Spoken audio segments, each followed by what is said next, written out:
नमस्कार।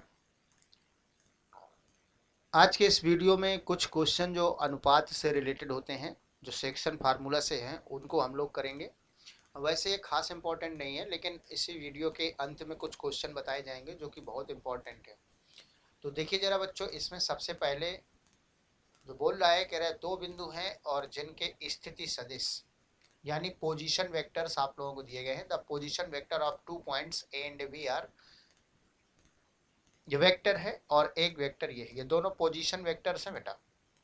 तो आप लोगों को हमने ये बहुत पहले ही बताया है कि जैसे हमारे पास दो पॉइंट ये दे रहा है। एक पॉइंट है ए, ठीक है ना, और उसके बाद दूसरा पॉइंट ये है, और इन बिंदुओं की पोजीशन को बताने वाला वेक्टर पोजीशन वेक्टर कहलाता है। और पोजीशन बताया जाता है जिसमें से एक मूल बिंदु का होना जरूरी होता है। तो यहाँ पर हम लोग एक बिंदु ले लेते हैं जिसको हम लोग कहते हैं मूल बिंदु, और ये ए और बी है। तो देखिए इसमें पोजीशन वेक्टर हम लोग कैसे बनाएंगे।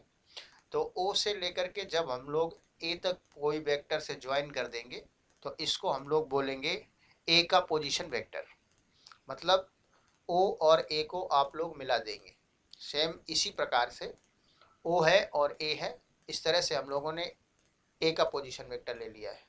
और इसी प्रकार से अगर मूल बिंदु से बिंदु बी को जोड़ा जाए तो ये बिंदु बी का पोजीशन वेक्टर हो जाएगा बेटा। तो ये चीज़ आप लोगों को ध्यान रखना है। अर्थात यहाँ पर जो पोजीशन वेक्टर दे रहा है, ओ ए दे रहा है, बिंदु ए का स्थिति सदिश, इसको हम लोग कहेंगे ओ ए वेक्टर। और इसको हम लोग स्मॉल ए वेक्टर से अगर लिख लें तो ये हम लोगों को दिया गया है 2i cap plus 3j cap, 2i cap plus 3j cap और माइनस 4k कैप, ये हम लोगों को दिया गया है। इसी प्रकार से बिंदु बी जो है उसका पोजीशन वेक्टर को अगर हम लोग कह लें ओ बी वेक्टर है, तो इसको हम लोग अगर बी मान लें तो ये आप लोगों को दिया गया है 2i cap minus 2j cap और प्लस k कैप। उम्मीद है ये पोजीशन वेक्टर का खेल आप लोगों को समझ में आ गया होगा।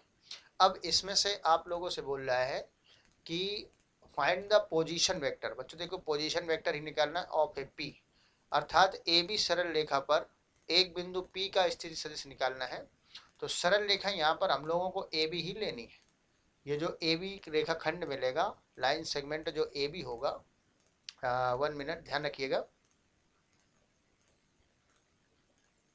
ए से लेकर के बी तक हम लोग जोड़ देंगे। जैसे ये ए पॉइंट है और ये बी है, तो ए से बी तक ये आप लोगों ने जोड़ दिया है, ठीक है ना। और इसी ए बी पर एक पॉइंट पी है जो इसको 2:3 के अनुपात में डिवाइड करता है। तो ये वाला पॉइंट हम लोग ले लेते हैं पी। और चूंकि देखिए जरा ध्यान से एक चीज़ बताने जा रहे हैं, जैसे ए बी बोल रहा है और फिर उसके बाद 2:3 बोल रहा है, तो इसका मतलब है कि ए की तरफ हम लोग 2 रखेंगे और इसके बाद इसकी जगह 3 रखेंगे, तो ये हो जाएगा अनुपात में दे रहा है, ठीक है ना। अब इसके बाद जो बिंदु P है इसका स्थिति सदिश हम लोगों को निकालना है। तो बिंदु P का अगर स्थिति सदिश निकालेंगे तो इसको मूल बिंदु से यही हम लोग बच्चों ज्वाइन करेंगे। तो ये O से लेकर के P तक जो ये वेक्टर जोड़ रहा है, तो OP वेक्टर का मान आप लोगों को निकालना है। तो ये जो OP वेक्टर है, फार्मूला आप लोगों को एक सेक्शन फार्मूला नाम से वीडियो इसमें पड़ा हुआ है, तो आप लोग देख सकते हैं। इसमें से अगर हम लोग ओपी वेक्टर निकालेंगे बेटा, तो ओपी वेक्टर निकालते समय आप लोग क्या करते हो, जैसे पहले हम लोग 3 अनुपात लेंगे, तो यहाँ पर लिखेंगे 3 और उसके बाद ये वेक्टर लिया जाएगा ओ ए, ठीक है ना।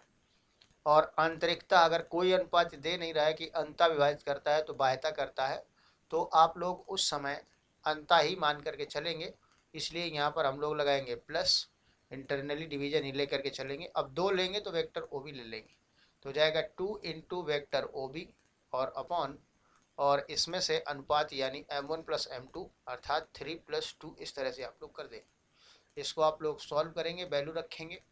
वेक्टर ओ ए का मान ए है, मान इसका वेक्टर आप लोगों को ये वेक्टर दिया गया है 2i कैप प्लस है 3j कैप और माइनस 4k कैप। और उसके बाद फिर हम लोगों को दे रहा है प्लस 2 × ओ बी वेक्टर की जो वैल्यू है वो है 2i cap minus 2j cap और प्लस k कैप और अपॉन 3 + 2 अर्थात ये 5 हो जाएगा। आप इसको लिख सकते हैं 5। अब इसके बाद क्या किया जाएगा, इसको ऐड करेंगे, जोड़ मल्टीप्लाई करके जोड़ देंगे। तो पहले हम लोग मल्टीप्लाई कर देते हैं। तो बच्चों गुणा कराइए जरा, ये हो जाएगा 4i कैप प्लस 3 दूनी 6j कैप हो जाएगा, और माइनस 4 दूनी 8k कैप, और उसके बाद 2 2 जा 4 यानी 4 यहाँ पर आ जाएगा 4i कैप, और फिर माइनस 4j कैप और प्लस 2k कैप। इस प्रकार से हम लोग मल्टीप्लाई कर दें और अपॉन 5। अब आई कैप के गुणांक अलग ऐड कर दिए जाएंगे, जोड़ दिए जाएंगे। तो 4i कैप कितना हो जाएगा, 4i कैप तो 8i कैप हो गया 6, और इसके बाद -4 ये घट जाएगा, तो इसमें बचेगा माइनस का प्लस का सॉरी 2j कैप, और उसके बाद माइनस का आ जाएगा 6k कैप और अपॉन 5। तो ये जो निकल के आएगा ये पोजीशन वेक्टर ऑफ पी निकल करके आया है। बच्चों ये क्वेश्चन बहुत ही अच्छा है, इम्पोर्टेंट है, और आप लोगों को ऐसे ही 2-3 क्वेश्चन की ओर प्रैक्टिस कराते हैं, और आप लोग जिनको ये आ गया हो समझ में तो अपने आप स्वतः ही कर सकता है। देखिए क्वेश्चन नंबर नेक्स्ट हम लोग लेते हैं, जिसको हम लोग 8 बोलेंगे। कह रहे हैं कि find the position vector of R. एक पॉइंट आप लोगों को आर का पोजीशन वेक्टर निकालना है, विच डिवाइड्स 2 into 1 इंटरनली है और एक्सटर्नली है। मतलब एक बिंदु का स्थिति सदिश निकालना है जिसमें P ये दे रहा है और Q ये दे रहा है, इनके मतलब पोजीशन वेक्टर ही लेकर के चलेंगे। तो जब ये अंतः विभाजित करता है और बाह्यतः विभाजित करता है तो सेम इसका डायग्राम बनाएंगे। जैसे मान लेते हैं हमारे पास एक पॉइंट है ये P, और पहले इंटरनली वाला बना के समझा देते हैं, और एक पॉइंट है P और ये है Q। अंतः विभाजित जब करेगा ये है मूल बिंदु O, ठीक है ना। अब आप लोग इसको एक वेक्टर से जोड़ेंगे तो देखिए OP, तो O से लेकर के P तक आप लोगों को दिया गया है। ये P का पोजीशन वेक्टर है बच्चों, OP है। तो आप लोग निर्देशांक को ऐसे भी लिखा जाता है, यहाँ कॉमा लगा के लिख देंगे i cap plus 2j cap minus k cap. तो ये जो हो जाएगा i cap plus 2j cap minus 3k cap. P का कोऑर्डिनेट हो गया है, निर्देशांक भी इसको कभी कभी बोलते हैं, लेकिन जब OP वेक्टर लिखेंगे तो यही वेक्टर आ जाएगा, ये OP बन जाएगा। अर्थात ये आप लोग देख सकते हैं वेक्टर OP बराबर हो जाएगा i cap plus 2j cap और उसके बाद है माइनस k कैप। इसके बाद OQ अगर हम लोग लिखेंगे तो OQ आप लोगों को दिया गया है minus i cap plus j cap plus k cap, इस प्रकार से दिया गया है। इसका इंटरनली और एक्सटर्नली का जो डायग्राम है वो आपको समझाएंगे, ये इसमें मेन होगा, बाकी आप लोग तो इसको निकाल ही लेंगे। ये अब इसके बाद यहाँ पर एक रेखाखंड आप लोगों को दे रहा है। मान लेते हैं कि ये रेखाखंड है PQ, और PQ को ये इंटरनली जब डिवाइड करेगा, ठीक है ना, PQ को अगर ये अंतः विभाजित करेगा, एक पॉइंट यहाँ पर R है आपके पास, तो मान लेते हैं ये R है और PQ को बेटा डिवाइड कर रहा है, इसलिए 2 इधर होगा और 1 इधर होगा। तो मान लेते हैं ये R पॉइंट है, और इस वेक्टर को आप लोगों को निकालना है, यही वेक्टर हम लोगों को फाइंड करना है। तो आप लोग उस समय क्या करेंगे, O से लेकर के R तक ज्वाइन कर देंगे, और ये हो जाएगा 2:1, ये 2 बनेगा और ये बन जाएगा 1। तो इस तरह से निकाल लेंगे। तो ये पहला पार्ट के लिए हो जाएगा, जिसको हम लोग इंटरनली डिवीजन कहते हैं। बच्चों एक्सटर्नली डिवीजन आप लोग कैसे निकालोगे, जरा ध्यान रखिए, उसका डायग्राम भी समझा रहे हैं, क्योंकि यहाँ पर डायग्राम बना करके अगर आप क्वेश्चन करते हो तो बहुत अच्छे मार्क्स ले सकते हो। बच्चों यहाँ पर Q पॉइंट डाल देंगे, ठीक है ना, यहाँ पर Q पॉइंट डाल दिया जाएगा, और यहाँ पर है माना कि मूल बिंदु, कहीं भी ले सकते हैं, तो माना ये मूल बिंदु है। तो पहले हम लोग जो है OP वेक्टर लिखेंगे। तो OP वेक्टर जब आप लोग निकालेंगे तो O से लेकर के P तक ज्वाइन कर देंगे, O से P तक मिला देंगे, और उसके बाद O से लेकर के Q तक मिला देंगे, तो ये OQ वेक्टर हो जाएगा। और ये जो रेखाखंड आप लोगों को मिलेगा, ये रेखाखंड जो P से लेकर के Q तक आप लोग जोड़ेंगे, तो ये PQ रेखाखंड हो जाएगा। अब इसमें से एक पॉइंट R है, थोड़ा ध्यान से समझिएगा, एक पॉइंट R है। तो बच्चों जब इसको ये बाह्यतः विभाजित करेगा तो ध्यान रहे PQ को आगे बढ़ा करके आप लोगों को एक पॉइंट R को लेना पड़ेगा, यहाँ पर पॉइंट होगा R, ठीक है ना। तो इस तरह से ये पॉइंट R होगा। तो ये इस R का पोजीशन वेक्टर आप लोगों को निकालने के लिए बोल रहा है। तो इसका डायग्राम मेन है और कुछ नहीं है, डायग्राम से समझना मेन है और कुछ नहीं। तो यहाँ पर जो ये अनुपात होगा ये वाला ध्यान रखिएगा। वैसे फार्मूला लगाओगे तो कुछ नहीं इसमें ज़्यादा दिक्कत है, फार्मूला में माइनस कर देंगे तो आ जाएगा, इसलिए ये प्लस करके लगाएंगे, उसी में माइनस कर देंगे तो आ जाएगा। लेकिन ये 2 अनुपात होगा, ये 1 अनुपात होगा, और इस पॉइंट P का निकालना है, ठीक है ना। तो OQ बराबर हो जाएगा, जब आप लोग दो अनुपात लेंगे तो आप लोगों को OR वेक्टर लेना होगा, और 1 लेंगे तो OP वेक्टर लेना होगा। मतलब ये जैसे आप लोग यहाँ पर लेंगे 1 into O P vector, 1 into O P vector लेना पड़ेगा, माइनस हो जाएगा, बाह्यता के लिए बता रहे हैं तो 2 इंटू ओ क्यू वैक्टर लेना पड़ेगा और अपॉन m1 माइनस m2, तो 2 माइनस 1 कर देंगे और इसमें वैल्यू रख करके निकाल सकते हो। बच्चों दो क्वेश्चन आप लोगों को प्रैक्टिस के लिए हैं। देखिए जरा क्वेश्चन नंबर ये बोल रहा है, इसको कहो तो इसमें अंतरता और बाह्यता है, लेकिन यहाँ पर जो ये वेक्टर दे रहा है ये इस तरह से दे रहा है, कह रहा है बिंदुओं इतने और इतने, यानी 2 पॉइंट आप लोगों ने दे, 2a vector minus 3b vector है और 3a vector minus 2b vector है। इनको मिलाने वाले रेखा को 2/2:3 में अर्थात 2:3 में अंतरता, पहले अंतर्गत यानी अंतः विभाजन है, फिर बाद में बाहर है, यानी इंटरनली और एक्सटर्नली डिवीजन आप लोगों को निकालना है। बच्चों यहाँ पर 2 पॉइंट मान लेते हैं, जैसे एक पॉइंट ए है और दूसरा पॉइंट आप लोगों को यहाँ पर बी है और ये पॉइंट ओ है, ओरिजिन है। तो ओ से ए तक अगर जो जोड़ोगे आप लोग, तो ओ से ए तक जोड़ने वाला जो वेक्टर होगा उसको हम लोग क्या बोलेंगे, ओ से ए तक जोड़ने वाले वेक्टर को बिंदु ए का स्थिति सदिश अर्थात position vector of vector A और position of vector of point A and position vector of point B, इस तरह से आप लोग जो है पहले वेक्टर निकाल लेंगे। उसके बाद फिर एक रेखा खंड जो होगा, इसमें ध्यान रखिएगा, इसमें से जो ये ओ ए वेक्टर दे रहा है बच्चों, तो ये ओ ए वेक्टर है, यही दे रहा है 2a वेक्टर और माइनस 3 वेक्टर भी यही दे रहा है, और ओ बी जो वेक्टर आप लोगों को दे रहा है यही दे रहा है 3 वेक्टर ए और माइनस 2 वेक्टर बी, ये दे रहा है। अब आप लोगों को ए से बी तक जोड़ने वाला जो रेखा खंड है उस पर एक पॉइंट होगा, पहले हम लोग ए और बी को मिला देते हैं, तो ए से लेकर के अगर बी तक मिलाओगे तो ये ए बी रेखा खंड बनेगा और इसके ऊपर मान लेते हैं कि एक पॉइंट पी है जो इसको 2:3 के इस 2 में रेशियो में बांटता है, तो 2:3, यहाँ 2 हो जाएगा और 3 हो जाएगा। हम लोग पहले इंटरनली डिवीजन वाला पार्ट कर रहे हैं, तो यहाँ से ओ से लेकर के बच्चों पी तक जोड़ा जाएगा तो आप लोगों को मिलेगा ओ पी वैक्टर, अर्थात इस ओ पी वैक्टर की वैल्यू को आप लोगों को कैलकुलेट करना है, ठीक है ना। तो ओ से लेकर के पी तक की वैल्यू को कैलकुलेट करेंगे आप लोग, तो देखिए कैसे आएगा, ये हट गया क्या, ये ओ से पी तक की वैल्यू यानी ओ पी वैक्टर को निकालेंगे, पी का पोजीशन वेक्टर, तो O P vector is equal to क्या लिखा जाएगा, पहले लेंगे हम लोग 3, तो हो जाएगा 3 इंटू वैक्टर ओ ए और उसके बाद हो जाएगा प्लस, चूँकि अंतः विभाजन के लिए काम कर रहे हो तो 2 into vector O B upon 3 plus 2, इस तरह से आप लोग m1 प्लस m2 ये हो जाएगा, ठीक है ना। तो 3 और वेक्टर ओ ए की वैल्यू हो जाएगी 2 vector A minus 3 vector B और उसके बाद जाएगा प्लस 2 और ओ बी वेक्टर की वैल्यू रख देंगे 3 vector A minus 2 vector B और अपॉन एम, ये जो है 8 हो जाएगा तो 5 आ जाएगा। तो इस प्रकार से आप लोग इसको जब सॉल्व करेंगे कंप्लीट, तो ये निकल के जो भी वैल्यू आए वही इसका आंसर हो जाएगा, ठीक है ना। तो बच्चों इसी प्रकार से नेक्स्ट एक क्वेश्चन है जिसमें से वह रहा है कि ए और 2 पॉइंट हैं बी, ए और बी 2 पॉइंट हैं और ए का पोजीशन वेक्टर आपको ये दे रहा है और पी का स्थिति सदिश दे रहा है। यहाँ पर देखिए जरा, इसमें से 2 पॉइंट हैं, एक पॉइंट मान लेते हैं यहाँ पर है ये ए है और दूसरा पॉइंट यहाँ पर मान लेते हैं ये बी है और इसमें इन दोनों को जोड़ने वाला जो लाइन सेगमेंट है, रेखा खंड है, उस पर एक पॉइंट पी है।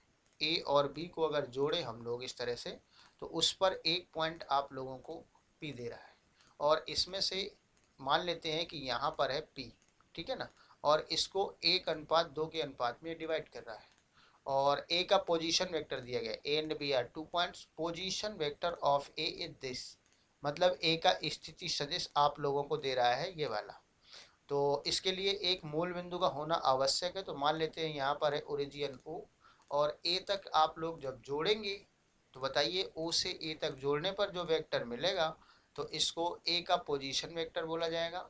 ओ से लेकर के बी तक अगर आप लोग जोड़ेंगे तो ये बी का पोजीशन वेक्टर हो जाएगा और ए से लेकर के अगर पी तक आप लोग जोड़ देंगे, सॉरी ओ से लेकर के पी तक जोड़ देंगे, ये पी का पोजीशन वेक्टर हो जाएगा। अब इसमें से आप लोग बताइए जरा, कह रहे हैं पी का स्थिति सदिश, तो पहले ए का दे रहा था तो आप लोगों को वेक्टर ओ ए दे रहा है, वेक्टर ओ ए कितना दे रहा है बच्चों, यहाँ पर दे रहा है 6 vector A minus 2 vector B, ये दे रहा है और इसके बाद पी का वेक्टर निकालना है, तो O P vector is equal to आप लोगों को दे रहा है vector A minus vector B. अब यहाँ ओ बी वेक्टर फाइंड करना है, तो कोई बात नहीं है, इसमें से हम लोग फार्मूला वही अप्लाई करेंगे, वेक्टर ओपी ही निकालेंगे। लेकिन क्या हो जाएगा, जब ओपी निकालोगे तो पहले हम लोग ले लेंगे, अगर 2 अनुपात लेते हैं तो हो जाएगा 2 इंटू वैक्टर ओ ए, और उसके बाद प्लस, अब आप लोग 1 ले लेंगे, तो 1 लेंगे तो हो जाएगा 1 इंटू वैक्टर ओ बी, और अपॉन 2 प्लस 1, और यथा स्थान वैल्यू रख देंगे। यहाँ पर जैसे ओ पी का वैल्यू है vector A minus vector B, और 2 इंटू ओ ए का वेक्टर का वैल्यू है 6 ए वेक्टर माइनस 2 वेक्टर बी, और इसके बाद प्लस ये ओ बी वेक्टर आपको निकालना है, 1 इंटू ओ बी वेक्टर ही हो जाएगा, अपॉन 3 से मल्टीप्लाई कराएंगे तो 3 vector A minus 3 vector B आ जाएगा, और इक्वल टू ये हो जाएगा 12 vector A minus 4 vector B, multiply कर दिया, गुणा करा दिया गया है, और प्लस ये हो जाएगा ओ बी वेक्टर। अब यहाँ से आप ओ बी वेक्टर पक्षांतर करके बताओ निकाल सकते हो, तो ये हो जाएगा 3, ओ बी निकाल रहे हो तो ये पक्षांतर हो गया 3 vector A minus 12 vector A, और इसके बाद हो जाएगा माइनस 3 वेक्टर बी और प्लस 4 वेक्टर बी। अब बच्चों यहाँ से घटा दिया जाएगा तो माइनस का 9 वेक्टर ए और प्लस वेक्टर बी, ये इसका आंसर हो जाएगा ओ बी का, तो ये निकला है। लेकिन यहाँ पर जो है वो बता नहीं रहा था कि ये A1:2 अंता है या बाह्यता है, तो आप लोग जब न बताए तो इंटरनली ही मान लिया करेंगे, ठीक। तो अभी ये क्वेश्चन है, इम्पोर्टेंट है। अब इसके बाद बच्चों कुछ क्वेश्चन आप लोगों को कराते हैं जो कि एक साथ ये देख रहे हैं। अब मध्य बिंदु का निकालना है, तो मध्य बिंदु का सीधे हो जाता है a प्लस बी बाई 2। आप लोगों से कह रहा है दो बिंदु हैं आपके पास p और q, 2 पॉइंट दिया है बच्चों। एक पॉइंट हम लोग ले लेते हैं p, कोऑर्डिनेट है 2,3,4, और उसके बाद दूसरा पॉइंट है आपके पास q, इसमें से है 4,1,-2, और इसके बाद इसका जो मध्य बिंदु होगा उसका निकालना है आप लोगों को, स्थिति सदिश मध्य बिंदु निकालना है। तो वैसे भी जो x1 plus x2 plus x3/3 करके आप लोग निकाल सकते हो, लेकिन हम लोग यहाँ पर एक काम करेंगे, पहले p और q को क्या करेंगे, मिला देंगे। एक बिंदु ले लेते हैं जिसको हम लोग मूल बिंदु कहेंगे, ओरिजिन है o है, और चूंकि वेक्टर मेथड से इसको निकालना है इसलिए हम लोग जो है बिंदु ले लेंगे। वैसे जो है मध्य बिंदु का फार्मूला लगाया जा सकता है, लगा करके आप लोग निकाल सकते हो, अगर एग्जाम में करो तो किसी भी हिसाब से निकालो, अगर पूछ नहीं रहा है तो P और Q को मिलाने वाला जो है इसका मिड पॉइंट मान लेते हैं कि ये R है, और इसी को निकालना है। तो बच्चों जब इसका निर्देशांक ये दे रहा है OP, तो OP वेक्टर कितना बन जाएगा, निर्देशांक सही निकल आता, 2 में i कैप का गुणा, 3 में j कैप का, 4 में k कैप का, और सबको जोड़ दिया जाएगा, अर्थात OP वेक्टर हो जाएगा 2i cap plus 3j cap plus 4k cap. इसी प्रकार से OQ वेक्टर बताइए कितना हो जाएगा, ये हो जाएगा 4i कैप और प्लस j कैप और माइनस 2k कैप, ये आ जाएगा। इसका मध्य बिंदु R है, और R को चाहिए आप लोगों का पोजीशन वेक्टर, तो R का पोजीशन वेक्टर ये मध्य बिंदु है, तो इसको जोड़ दिया जाएगा। अब R का अगर चाहिए तो OR अगर निकालोगे तो मध्य बिंदु के केस में क्या हो जाता है, सॉरी, OR वेक्टर अगर निकाला जाएगा तो मध्य बिंदु केस में हो जाएगा vector OP plus vector OQ और अपॉन 2। रेगुलर अगर आप लोग देख रहे हैं तो हमने बताया था कि वेक्टर OP और वेक्टर OQ अगर जोड़ेंगे, vector OP plus vector OQ, triangle में एक थ्योरम बताई थी, ये हो जाएगा 2 वेक्टर OR, और यहाँ से OR की वैल्यू निकालेंगे तो अपॉन में हो जाएगा। यही रूल बहुत अच्छे अच्छे जो वेक्टर अलजेब्रा में जो क्वेश्चन होते हैं ना, ट्रायंगल रूल के एडिशन वाले लगाते हैं हम लोग, बहुत बढ़िया से सॉल्व करता है। तो यहाँ से वैल्यू बस केवल रखना है, आप लोग रख लीजिएगा 2i cap plus 3j cap और प्लस 4k कैप, और उसके बाद प्लस 4i कैप और प्लस j कैप और माइनस 2k कैप और अपॉन 2, ये जाएगा। इसके बाद हो जाएगा 2 4 6i कैप, उसके बाद हो जाएगा प्लस 3 में एक 4j कैप, और उसके बाद हो जाएगा प्लस 2k कैप और अपॉन 2। तो 2 से अगर डिवाइड किया जाए तो 2 से अगर इसको हम लोग डिवाइड कर देंगे तो वेक्टर OR वेक्टर निकल करके आ जाएगा 3i कैप और प्लस इसमें से 2j कैप और प्लस k कैप। बच्चों इसमें से अगर निर्देशांक लिखना चाहते हो तो निर्देशांक के रूप में हो जाएगा 3,2,1। वैसे अगर मध्य बिंदु का भी फार्मूला लगाते तो ये हो जाता x1 y1 z1 x2 y2 z2। तो क्या होता x1 प्लस x2, तो 2 प्लस 4 बटे 3 आ जाता, y1 प्लस y2 तो ये 2 आ जाता, Z1 प्लस Z2 तो यहाँ पर 1 आ जाता। तो इस तरह से देखिए वही चीज़ आ रहा है। तो ये सब एक ही चीज़ होता है। एग्जाम में अगर बोलता है कि ऐसे करो तो ऐसे करिएगा, और नहीं तो अपने हिसाब से करिएगा। इसके बाद जो नेक्स्ट क्वेश्चन है थोड़ा उनको देख लेते हैं। और ये क्वेश्चन बहुत अच्छे क्वेश्चन है, और इनको उम्मीद है कि आप लोग करेंगे। देखते हैं कितना हो जाता है, कुछ समझाएंगे और कुछ करेंगे। तो इसमें से क्वेश्चन नंबर जो पहला है 12 में मान लेते हैं, पहला क्वेश्चन है। इसमें से कह रहा है एक्स और वाई के मान ज्ञात कीजिए ताकि ये दोनों सदिश इक्वल हो जाए। बच्चों vector 2i cap plus 3j cap है, और ये इक्वल हो जाए एक्स आई कैप प्लस वाई जे कैप के। तो उसी समय इक्वल होता है जब एक्स आई कैप जे कैप के कैप के कॉपिशेंट इक्वल हो, अर्थात एक्स की वैल्यू 2 हो जाएगी और वाई की वैल्यू 3। आई कैप का कॉपिशेंट एक्स है तो आई कैप का 2 है तो एक्स इक्वल टू 2 हो जाएगा। जे कैप का 3 है, यहाँ जे कैप का वाई है, तो इस तरह से ये वैल्यू निकाल लेंगे। बच्चों अब ये जो क्वेश्चन देख रहे हो ये बहुत अच्छे क्वेश्चन है, और ये पेपर में आप लोगों के बहुत अच्छे से ये पूछे भी जाते हैं। जितने अच्छे क्वेश्चन हैं, ऐसे क्वेश्चन आप लोग देख रहे हो जो ये इम्पोर्टेंट क्वेश्चन कल के वीडियो में, जो नेक्स्ट वीडियो आएगा उस वीडियो में आप लोगों के सारे सॉल्व कराएंगे। जो करना चाहें तो वो आप लोग देख सकते हो, इनमें से कर सकते हैं इनको, ठीक है ना। तो आज के वीडियो में बस इतना ही। Thanks for watching.